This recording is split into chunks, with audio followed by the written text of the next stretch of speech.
Well, here we are in what I believe will be the fourth and final video in this series, my values voyage.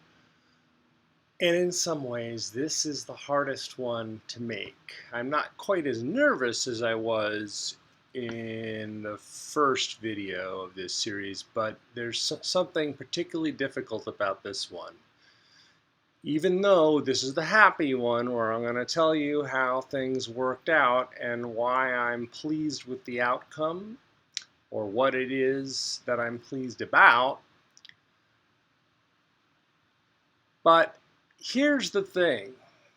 Part of the message, I'm going to give away the punchline at the beginning, is that, and this is at the, I guess, the philosophical core of ACT, if not by intention, at least by outcome, if not scientifically, at least from the outside, looking at ACT as a philosophically inclined person, pain and values are inextricably bound together in an almost tragic kind of way. That it is by embracing, in all likelihood, our deepest pain, that we come to love our lives, that we come to live our values. Why is this? Well, rather than getting theoretical, which I've done plenty of times before, at various levels, I'll finish my story. So,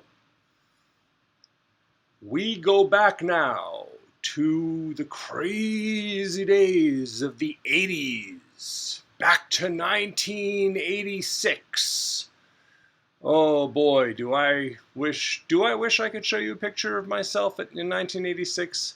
You'd find it pretty funny, but I don't have one to show you. So, suffice to say, in 1986, I was a feisty young lad with lots of hair, and I was very, very into playing the guitar. I had been playing the guitar for about 3 years, and I was quite good. In fact, I was one of the best guitar players in my rather large high school, and was, as I said, thinking about going to some music school, perhaps Berklee School of Music, before I was talked out of doing such a thing. And I was very into what has become called prog rock, which I at the time thought of as progressive rock or art rock, if you will.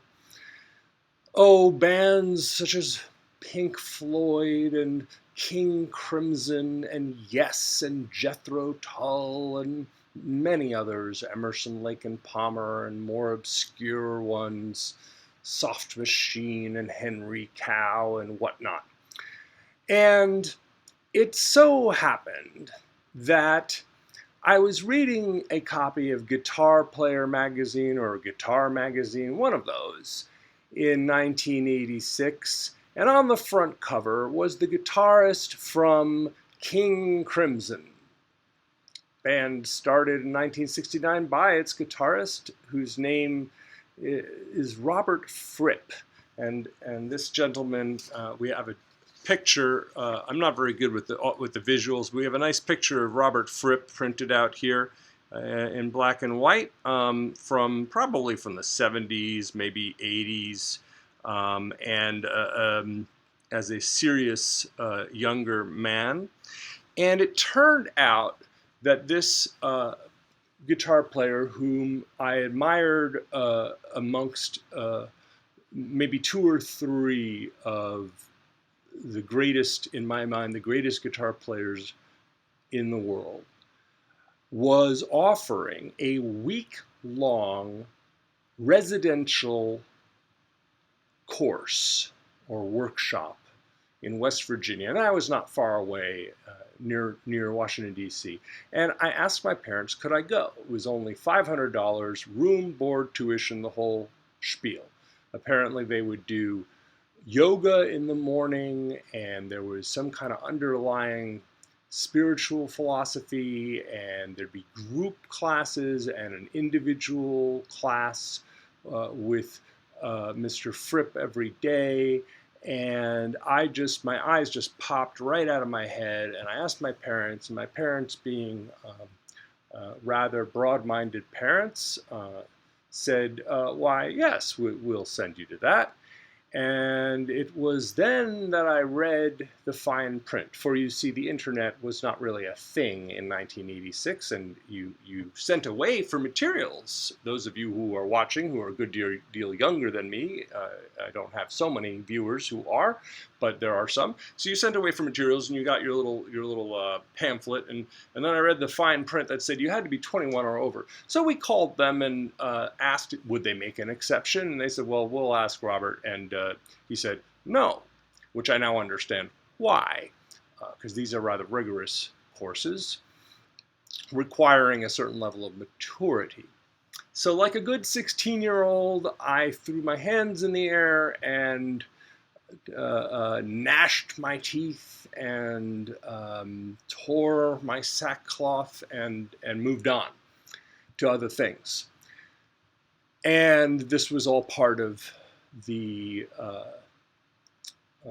relinquishing of my plans to become a musician, although not directly, not a direct influence on that decision, had some influence.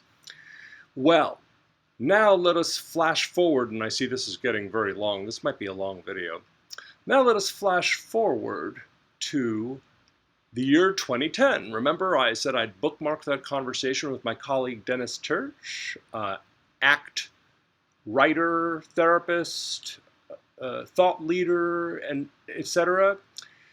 And that conversation I had with him in New York City in 2010, during which I told him my little sob story, and he said, well, you could still study with Robert Fripp, because this group still exists. So Fripp founded this group called the Guitar Craft, which morphed into the Guitar Circle, and without boring people who aren't interested in such things, my startup disk is almost full. Okay, I don't want to know that right now.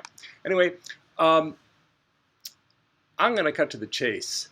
I went and did the course in 2014, right around my 44th birthday, literally around it, like 4 days, for the 4 days leading up to it, the 4 days after it. The day before my 44th birthday, I met Mr. Fripp, or rather, I spoke one-on-one for the first time with him.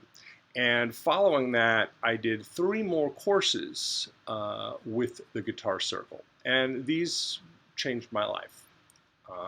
We performed, we toured with the orchestra of crafty guitarists. We toured and played Portland, Seattle, Bellingham, and later I performed with the orchestra after courses in Argentina and in the Netherlands. And all the while, I have to say, I felt sometimes exhilarated, especially on the first course, but often terrible, because I stink at the guitar compared to a lot of the people there, and various other reasons. Nonetheless, they were amazing experiences. And importantly, I had a conversation with someone who said, Joe, if you want to record music, set a deadline for your CD. And I said, well, I don't even have any material. He said, doesn't matter. Set a deadline for your CD. I said, okay. I set a deadline. And then I went about finding an engineer. And I found someone here in Portland named Sean Flora, who has an interesting place called the Rock and Roll B&B out on Salvie Island, which I highly recommend. And I talked to him about how I wanted to work on this project, sort of collaboratively. And well, in March I released my first CD, and you can find it and you can buy it if you want. And there are downloads as well. And now I am a musician. And I have finally, after I don't know, 30 something years of thinking about it, released my own original music, and I'm happy with it. Probably not what I would have released if I had been working on this all my life, but nonetheless, it's what I could do now. And what's even better is that I've continued to write, and I have my next EP already planned and much of it written.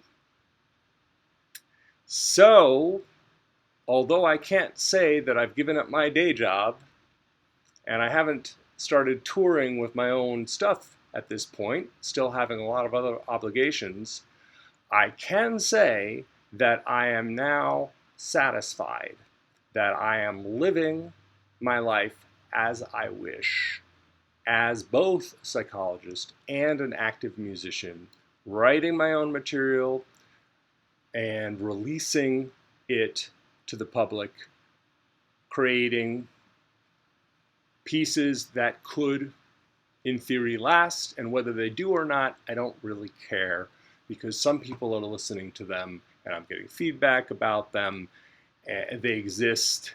I can listen to them. I can pop my own CD in my car and listen to my own music. And I like it. And as Frank Zappa said, another one of my favorites, if you like it, it's bitchin', and if you don't, it sucks. And that, my friends, is the conclusion of this story. I hope you've enjoyed it. I've enjoyed telling it, as well as it having been somewhat painful. You can enjoy things even when they're somewhat painful. There it is. Have an excellent day. Have a values-driven day.